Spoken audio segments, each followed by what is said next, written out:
নারী আমাদের সমাজে বৈষম্যের শিকার, তাদের ভাষা।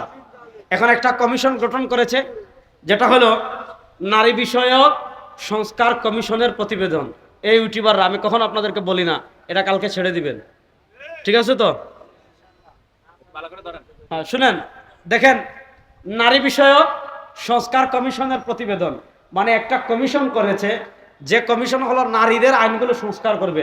আচ্ছা বলেন, এদেশের বেশিরভাগ নারী ধর্মীয় না শাহবাগী? বেশিরভাগ নারী শাহবাগী না? মায়ের খাবেন উল্টা উল্টা বলে। এদেশের বেশিরভাগ মানুষ ধর্ম পালন করে কি করে না? আপনি রাস্তা দিয়ে হাঁটবেন, দেখবেন একজন নারীর উড়নাটা গলায় রাখা, কিন্তু যখনই হুজুর দেখে টান দিয়ে মাথার উপর তুলে দেয়। এদেশের মানুষ মহিলা কপালে টিপ করে বের হয় 1%ও না। আপনি শাহবাগে 1%ও নয়, সারা দেশে 99% মুসলমান মহিলা যারা ধর্মকে ফলো করে। প্রশ্ন হলো, আপনি যদি মহিলাদের সংস্কার করতে চান, তাহলে এদেশের সংখ্যাগুরু যে নারীরা আছে তাদের প্রতিনিধি থাকার দরকার আছে না নাই? সবগুলা শাহবাগী। এই শাহবাগীরা, এই শুনেন যুবকরা, এই শাহবাগীরা নারী বিষয়ের সংস্কার কমিশন প্রতিবেদন, দেখেন কত বড় প্রতিবেদন জমা দিছে, 318 পৃষ্ঠা। কয় পৃষ্ঠা? এখন এই 318 পৃষ্ঠা না তুই 1000 পৃষ্ঠা দে, সেটা তোর বিষয়, কিন্তু লিখছে কি জানেন? আমি আপনাদেরকে একটু পড়ে শোনাই, একদম ভূমিকা থেকে পড়ে শোনাই। দেখেন, 1 নাম্বার লিখতেছে যে আমাদের দেশে নারীরা বৈষম্যের শিকার কেন হয় জানেন? কি লিখতেছে আমি আপনাদেরকে একটু পড়ে শোনাই। ভূমিকা, এই যে দেখেন 33 নম্বর পৃষ্ঠায় ভূমিকা। বাংলাদেশের সংবিধানে জনপরিসরে নারী ও পুরুষের সমতা নিশ্চিত করা হয়েছে, তবে ধর্মভিত্তিক পারিবারিক আইনে নারীর প্রতি বৈষম্য বিদ্যমান। অর্থাৎ ইসলামের যে পারিবারিক আইন, ধর্ম, এই ইসলামের পারিবারিক আইনে নাকি নারীর প্রতি বৈষম্য বিদ্যমান। আচ্ছা, কেউ যদি বলে ইসলামে নারীর প্রতি বৈষম্য আছে, ইসলাম নারীর প্রতি বৈষম্য করেছে, এর ঈমান আছে না গেছে? এরপরে কি লিখেছে জানেন? লিখেছে যেমন বিয়ে, তালাক, অভিভাবকত্ব ও উত্তরাধিকার, তাছাড়া অন্যান্য আইনেও নারীর প্রতি বৈষম্যমূলক বিধান রয়েছে। মানে ইসলামী শরিয়ায় বিশেষ 4টা জায়গায় নারীর প্রতি বৈষম্য করেছে। 4 জায়গা কি? বিয়ে, তালাক, অভিভাবকত্ব, উত্তরাধিকার। বিয়ের ক্ষেত্রে ইসলাম নারীর প্রতি বৈষম্য করেছে, তালাক দেওয়ার ক্ষেত্রে ইসলাম নারীর প্রতি বৈষম্য করেছে, অভিভাবকত্ব ওয়ালায়াত এর ক্ষেত্রে ইসলাম নারীর প্রতি বৈষম্য করেছে, উত্তরাধিকার সম্পদ পাওয়ার ক্ষেত্রে ইসলাম নারীর প্রতি বৈষম্য করেছে। এরপরে বলেছে শুধু এই 4 জায়গায় না, এই 4 জায়গায় তো আছে, এই 4 জায়গা ছাড়াও আরো অনেক জায়গায় ইসলাম নারীর প্রতি বৈষম্য করেছে। নাউজুবিল্লাহটা বড় আস্তে বললেন না, আরো আস্তে বলেন। এরপরে এই হারামজাদিরা কি লিখছে শুনেন, শুনেন। এরা লিখেছে ধর্মীয় বিধানের ভিত্তিতে, শুনেন মনোযোগ দিয়ে শুনেন, ধর্মীয় বিধানের ভিত্তিতে পরিচালিত ব্যক্তিবাচক আইনগুলো নারীদের জন্য বিশেষ বৈষম্য সৃষ্টি করেছে। এই যে নারীর যে পারিবারিক আইন আছে না আমাদের দেশে ইসলামের, এগুলো নারীর প্রতি বৈষম্য তৈরি করেছে, এটা লিখছে এখানে। এবার আরেকটু শুনেন, আরেকটু আমি আপনাদেরকে পড়ে শোনাই। সংবিধান ও আইনের সংমিশ্রণে একটি দেশের রাজনৈতিক, সামাজিক ও অর্থনৈতিক রূপরেখা গঠিত হয়, যা একটি গণতান্ত্রিক রাষ্ট্রের জন্য অত্যন্ত গুরুত্বপূর্ণ ও অপরিহার্য। সংবিধানের 28 অনুচ্ছেদের অধীনে নারী ও পুরুষের বৈষম্যমূলক বিধান বিদ্যমান। বিশেষ করে এই লাইনটা বিশেষ করে শুনেন, মনোযোগ দিয়ে শুনেন। বিশেষ করে বিবাহ বিচ্ছেদ ও ভরণ পোষণের ক্ষেত্রে ধর্মীয় আইন অনুসরণ বাধ্যতামূলক হওয়ায় নারীরা বৈষম্যের শিকার হয়। ভরণ পোষণের ক্ষেত্রে, বিয়ের ক্ষেত্রে নারীরা বৈষম্যের শিকার হয় কেন? কারণ নারীরা ইসলাম মানে। অর্থাৎ তারা, নারীরা বৈষম্যর শিকার হওয়ার 1 নাম্বার কারণ বলেছে যে বাংলাদেশে নারীরা বৈষম্য শিকার হওয়ার 1 নাম্বার কারণ হলো ধর্ম। নাউজুবিল্লাহ বাড়িতে জুড়ে বলবেন।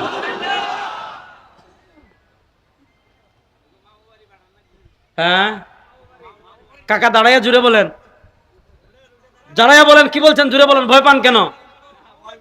জুড়ে সবাইকে কি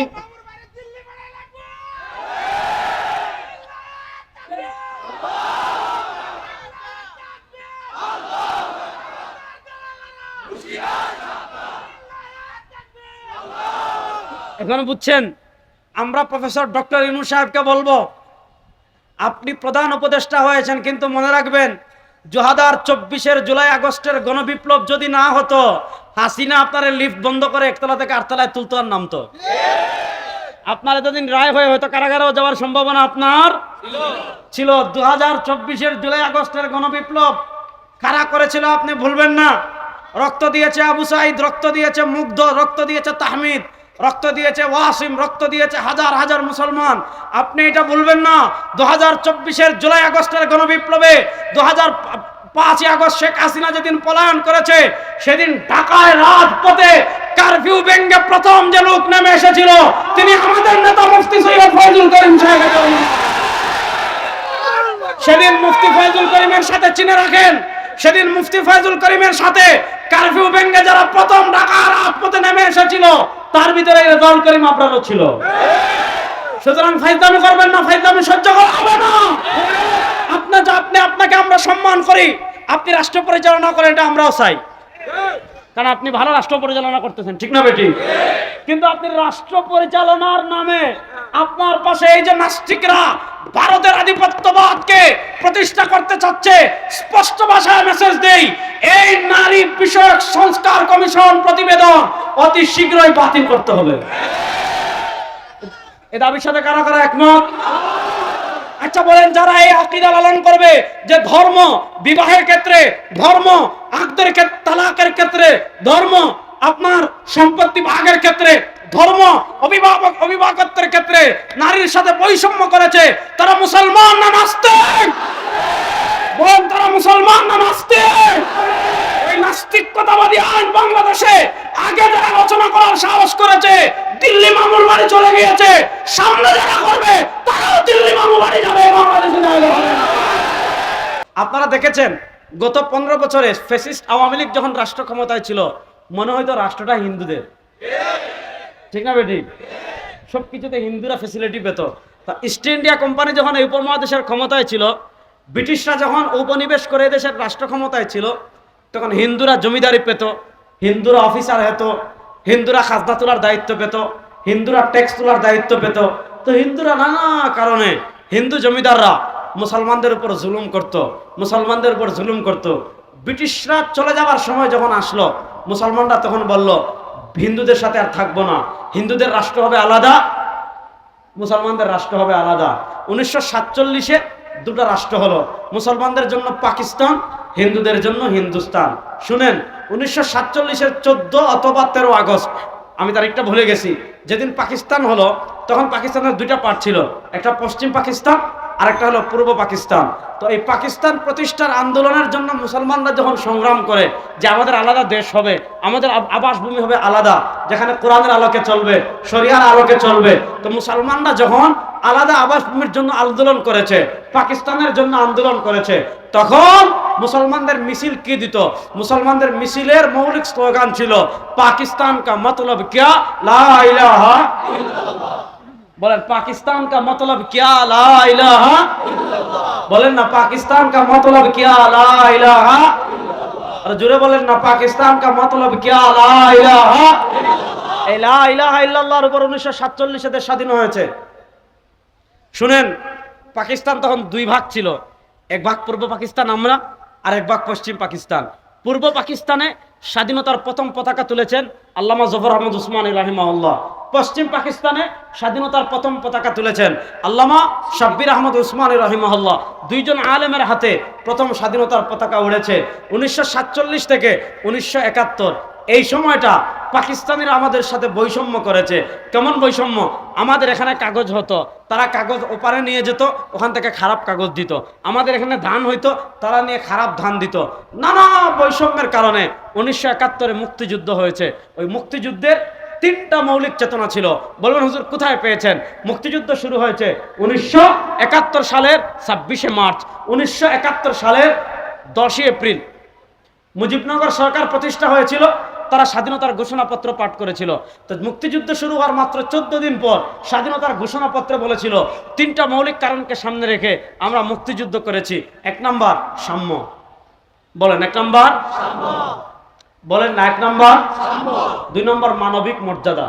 2 নম্বর মানবিক, 3 নম্বর সামাজিক ন্যায় বিচার সুবিচার, 3 নম্বর সামাজিক। যখন মুক্তিযুদ্ধ চলে তখন ঘোষণাপত্র বলেছে 3টা চেতনাকে সামনে রেখে মুক্তিযুদ্ধ করছি: সাম্য, মানবিক মর্যাদা, সামাজিক সুবিচার। মুক্তিযুদ্ধ শেষ, 71-এর 16 ডিসেম্বর দেশ স্বাধীন হয়ে গেল। দেশ স্বাধীন হওয়ার 1 বছরের পর 72-এ ভারতে গিয়ে সংবিধান লিখেছে। ওই 72-এ সংবিধান যখন লিখেছে তখন না সাম্য, না সামাজিক মর্যাদা, না ন্যায় বিচার, না সামাজিক সুবিচার। সাম্যও নাই, মানবিক মর্যাদাও নাই, সামাজিক সুবিচারও নাই। ভারতে গিয়ে সংবিধান লিখে চেতনা লিখছে 4টা। এটা হলো গণতন্ত্র, এটা হলো ধর্মনিরপেক্ষতা, এটা হলো জাতীয়তাবাদ, এটা হলো সমাজতন্ত্র। আমরা বলি তোমার বাপের মাথা। এই 72-এ ভারতে যে সংবিধান লেখা হয়েছে ওই সংবিধান আমরা মানি না।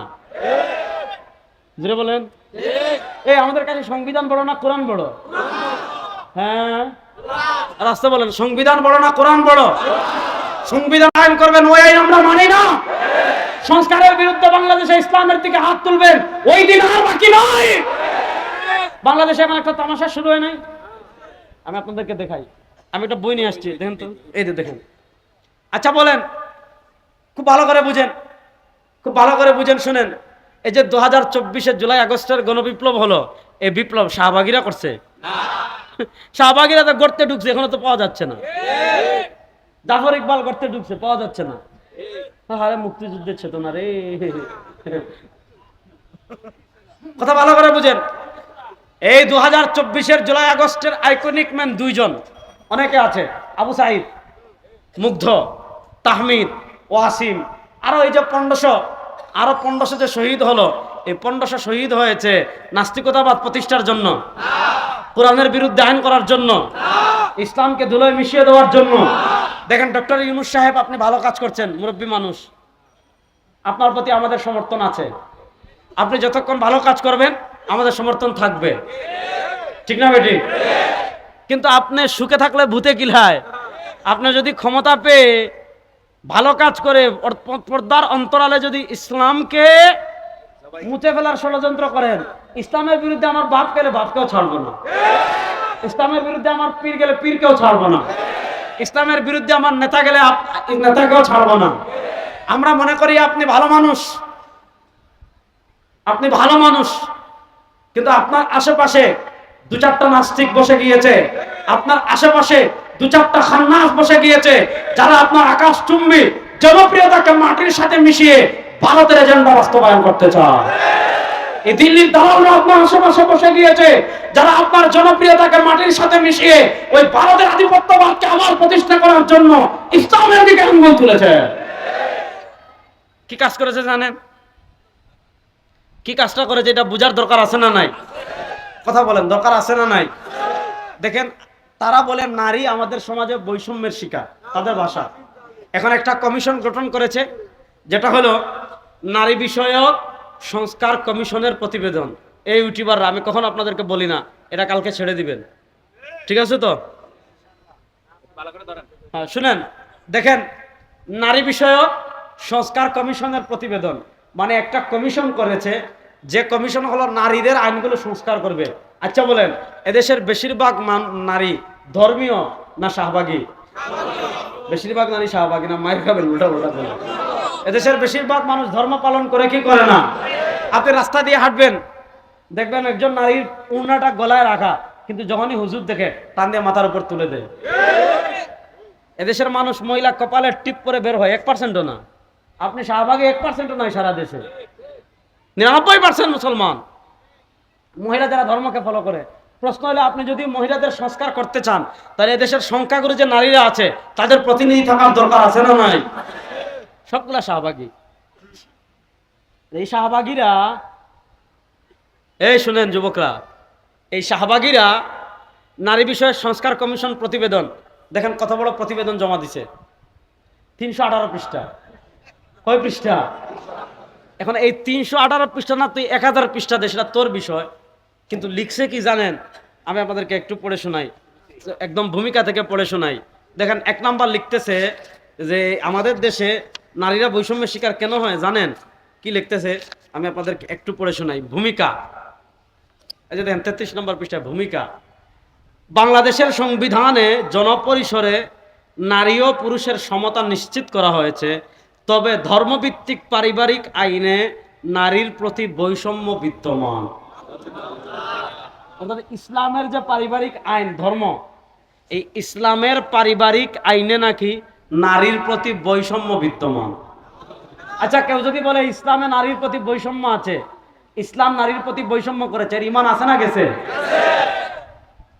এরপরে কি লিখেছে জানেন? লিখেছে যেমন বিয়ে, তালাক, অভিভাবকত্ব ও উত্তরাধিকার, তাছাড়া অন্যান্য আইনেও নারীর প্রতি বৈষম্যমূলক বিধান রয়েছে।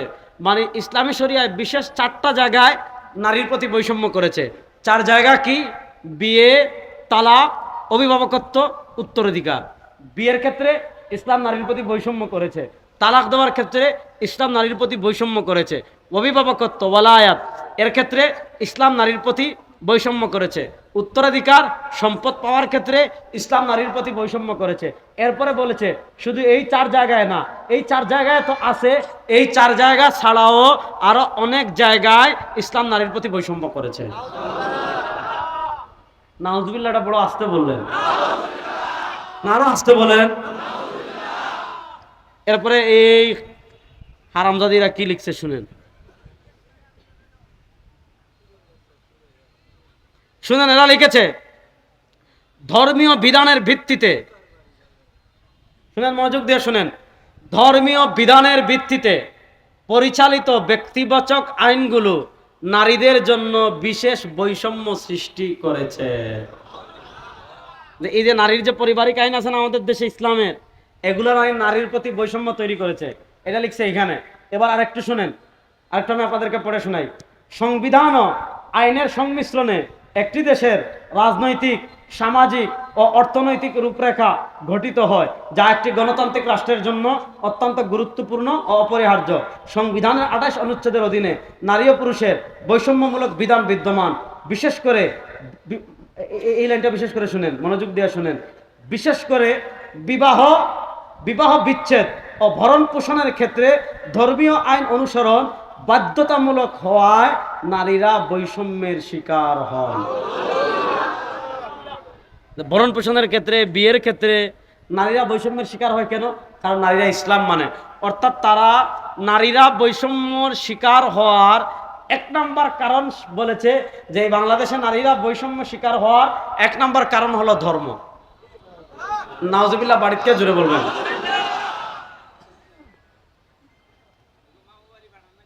হ্যাঁ কাকা দাঁড়াইয়া জুড়ে বলেন, দাঁড়াইয়া বলেন, কি বলছেন জুড়ে বলেন, ভয় পান কেন? জুড়ে সবাইকে কি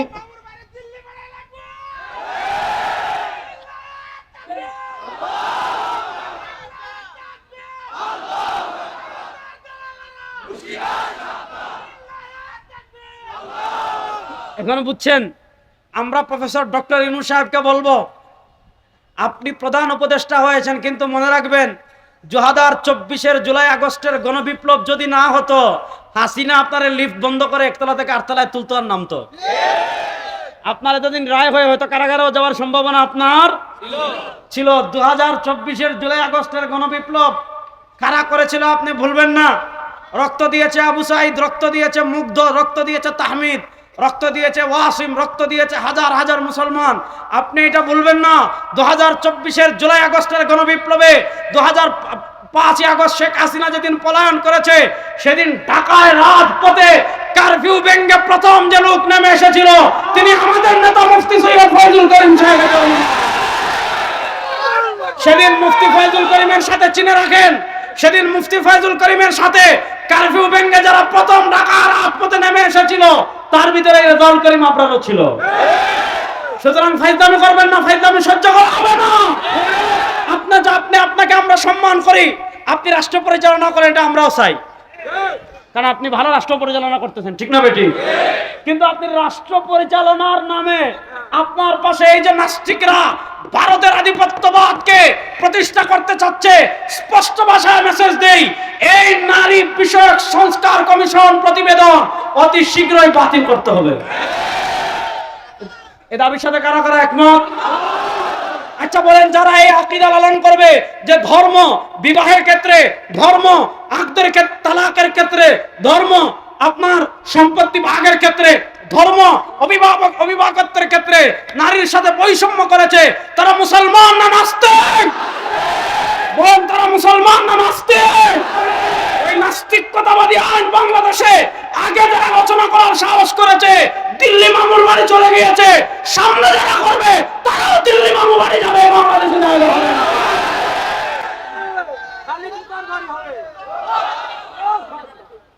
ভাই বলতেছে খালি জুতার বাড়ি হবে। ভালো করে বুঝেন ভাই, মাইক নেই না, ভালো করে বুঝেন। তারা লিখছে কি জানেন? তারা লিখছে হইল যে যারা বেশ্যাগিরি করে এদেরকে শ্রমিকের মর্যাদা দিতে হবে। তাহলে যারা ফকেট চুরি করে এদেরকে শ্রমিকের মর্যাদা দেন, কারণ সে একটা গুরুত্বপূর্ণ কাজ। কি পরিমাণ কষ্টের কাজ একজনের পকেট কেটে চুরি করে আনা, রিক্স আছে না নাই? কষ্ট আছে না নাই? এদেরকেও দেন শ্রমিকের মর্যাদা, ডাকাতদেরকেও দেন, ঠিক কিনা? তাহলে বোঝা গেল ডক্টর ইউনূস সাহেব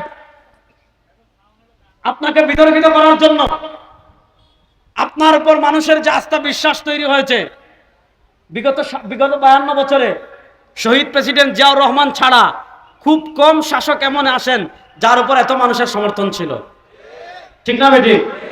এত এই যে আপনার বিপুল সমর্থিত, আপনি যে বিপুল জনসমর্থন অর্জন করেছেন, ইন্ডিয়ার দালালদের সেটা সহ্য হচ্ছে না। এজন্য আপনাকে বিতর্কিত করার জন্য এগুলো করছে। আমরা আপনার পাশে ছিলাম, আছি, থাকবো, কিন্তু প্রশ্ন হলো কোরআনের বিরুদ্ধে আমার বাপ গেলে বাপকেও ছাড়বো না, আপনি গেলে আপনাকেও ছাড়া হবে না।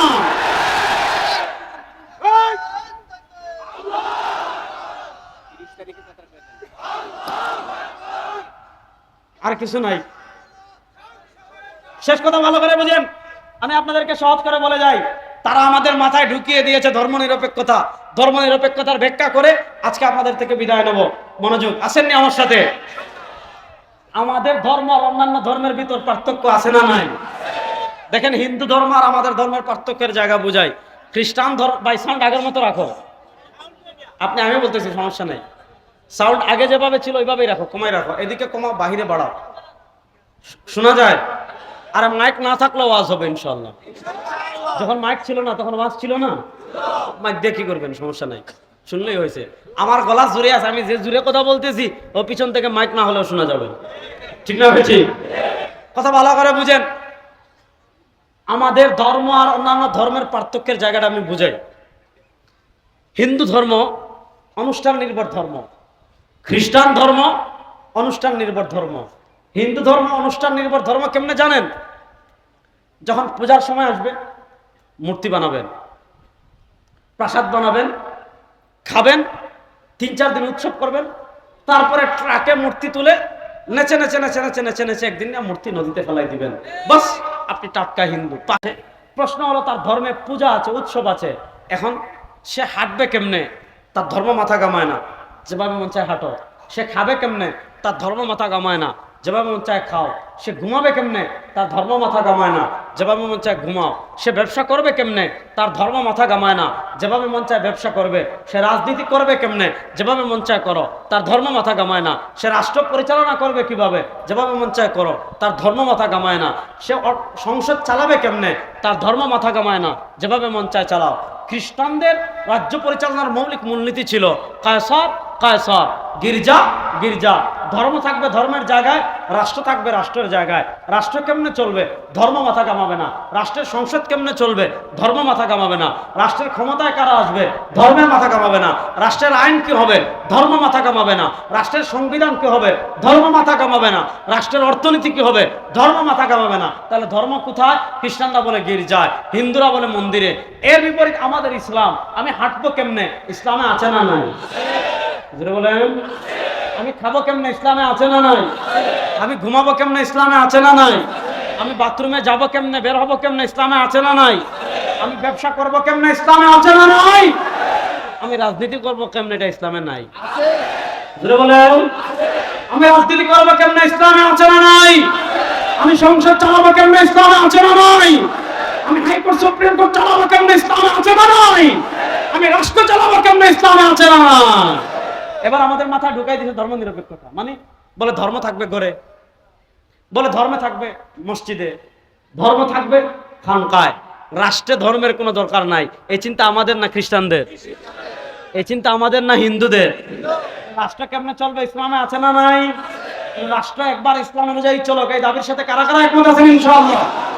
বাংলাদেশের সংবিধান একবার কোরআন অনুযায়ী হোক, এই দাবির সাথে একমত আছেন না নাই? শেষ মেসেজ দিয়ে যাই, পৃথিবীর দিকে দিকে বিপ্লবের ঢেউ উঠেছে, সেটা ইসলামী বিপ্লব আফগানিস্তানে হয়েছে, সিরিয়ায় হয়েছে, আফ্রিকায় হচ্ছে। বাংলাদেশের মুসলমান প্রস্তুতি নেন, সময় আর বেশি দিন বাকি নয়। বাংলাদেশের সংসদে ইসলামের বিজয় হবে, কালেমার বিজয় হবে, কোরআনের বিজয় হবে ইনশাআল্লাহ। শুনেন, আমরা বহুকে দেখেছি, আর আমরা কোন তন্ত্রমন্ত্রের দিকে যেতে চাই না। এবার সব আলেমরা ঐক্যবদ্ধ হবেন, সব ইসলামী রাজনীতিবিদ ঐক্যবদ্ধ হবেন, সব ইসলামের নেতৃবৃন্দ ঐক্যবদ্ধ হয়ে আপনাদেরকে আহ্বান করবেন, no democracy, no nationalism, no আপনার ধর্মনিরপেক্ষতাও না, আর কোন তন্ত্রমন্ত্র না, একবার পরীক্ষামূলক ইসলামকে বিজয় করব। প্রস্তুত আছেন না? আল্লাহ তাআলা ইসলামের পক্ষে কাজ করার তৌফিক দান করুন। আল্লাহ তাআলা দিন বিজয়ের মেহনতে শরীক হওয়ার তৌফিক দান করুন। চূড়ান্ত লড়াইয়ের প্রস্তুতি নেন। ভারতের আধিপত্যবাদী শক্তির বিরুদ্ধে লড়াই হবে, ইসরায়েলের ইহুদি শক্তির বিরুদ্ধে লড়াই হবে ইনশাআল্লাহ। সময় আর বেশি দিন নয়, ইসরায়েলকে কুত্তা বিনা করে বাইতুল মাকদিস হওয়ার বিজয় হবে। সেই চূড়ান্ত লড়াইয়ের জন্য যুবকরা এখন থেকে প্রস্তুত আছেন? মুরব্বীরা প্রস্তুত আছেন? ইনশাআল্লাহ সময় আর বেশি দিন বাকি নয়। আমাদেরকে কেউ হারাতে পারে নাই। আফ্রিকা, ইসরায়েলও পারবে না, আমেরিকা পারবে না, ভারতও পারবে না। আল্লাহ তাআলা দিন বিজয়ের মেহনতে শরীক হওয়ার তৌফিক দান করেন। আবার দেখা হবে, কথা হবে না, সব তৌফিক মিনাল্লাহ। আগামী 30 তারিখ জাতীয় উলামা মাশায়েখ আইম্মা পরিষদের উদ্যোগে এই নারী বিষয়ক সংস্কার কমিশন এটার বাতিল এবং আমাদের করণীয় শীর্ষক জাতীয় সেমিনারের আয়োজন করা হয়েছে। আমাদের নেতা মুফতি সৈয়দ রেজাউল করিম পীর সাহেব চরমোনাই থাকবেন, বাংলাদেশ জামাত ইসলামের আমির থাকবেন, আমাদের খেলাফত মজলিসের আল্লামা মামুনুল হক থাকবেন, বাংলাদেশ খেলাফত মজলিসের আহমদ আব্দুল কাদির সাহেব থাকবেন, জমিয়তুল ইসলামের মঞ্জুর ইসলাম আফেন্দি সাহেব থাকবেন, আরো জাতীয় নেতৃবৃন্দ থাকবেন, মাওলানা সাখাওয়াত হোসেন রাজি সাহেব থাকবেন। আপনারা সবার দাওয়াত। ছোট হল তো সবাই গেলে জায়গা হবে না, যারা যেতে পারেন যাবেন, আর যারা যেতে পারেন না দোয়া করবেন। আবার আপনাদের সাথে দেখা হবে, কথা হবে। আসসালামু আলাইকুম।